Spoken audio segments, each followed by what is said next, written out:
জানো বন্ধুরা, আজকে না আমার শরীরটা ভীষণ খারাপ। তাই ভাবছি রোজ ভিডিও দিই, আজকে দেব না। তাই আমি তোমাদের সাথে আমার শ্বশুরবাড়ির কথা শেয়ার করতে এলাম। আমার শ্বশুরবাড়ির লোক ভীষণ আমাকে কেয়ারিং করে।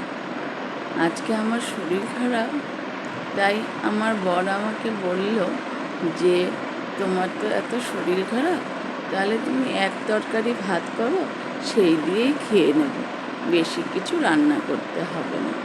আমি শুনে খুব খুশি হলাম যে বাহ, ঠিক আছে, আমি কষ্ট করে এক তরকারি ভাত করে নেব।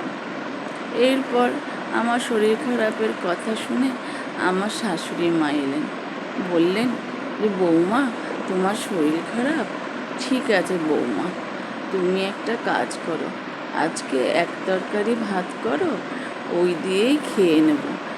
ফ্রিজে ইলিশ মাছ আছে, ইলিশ মাছের পাতুরিটা করো, আমার ওই দিয়েই খাওয়া হয়ে যাবে। আর আমার ছেলে বাবু ট্যাংরা মাছের ঝালটা করো, ওই এক তরকারি দিয়েই বাবু খেয়ে নেবে। এরপর শাশুড়ি মা চলে গেলেন। এরপর এলেন ননদ, এসে বলছেন, বৌদিমণি, তোমার শরীর খারাপ, খুব খারাপ লাগছে। ঠিক আছে বৌদিমণি, তুমি আজকে এক তরকারি ভাত করো, ওই দিয়েই খেয়ে নেব। আমি বললাম তাই? বলছে হ্যাঁ। শোনো না বৌদিমণি, আমার না ইঁচড় চিংড়ি খুব ভাল লাগে, তুমি ইঁচড় চিংড়িটা করো, ওই ইঁচড় চিংড়িটা দিয়েই এক তরকারি দিয়ে আমি খেয়ে নেব। এই কথা বলে আমার ননদ চলে গেলেন। এরপরে এলেন শ্বশুর।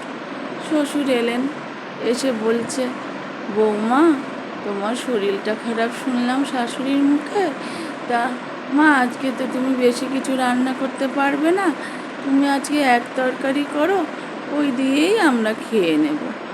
আমি বললাম ঠিক আছে বাবা। বলছে আমার এক তরকারি, একটু মোচা তরকারি করো, ওই মোচা তরকারি দিয়েই আমি খেয়ে নেব, আমার একটা তরকারি হলেই হয়ে যায়।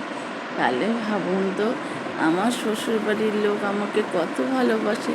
সবাই এক তরকারি ভাতই আজকে খাবে আমার শরীর খারাপ বলে। আপনাদের বাড়িতে কি এরম আছে কেউ? তাহলে কমেন্টে জানাবে।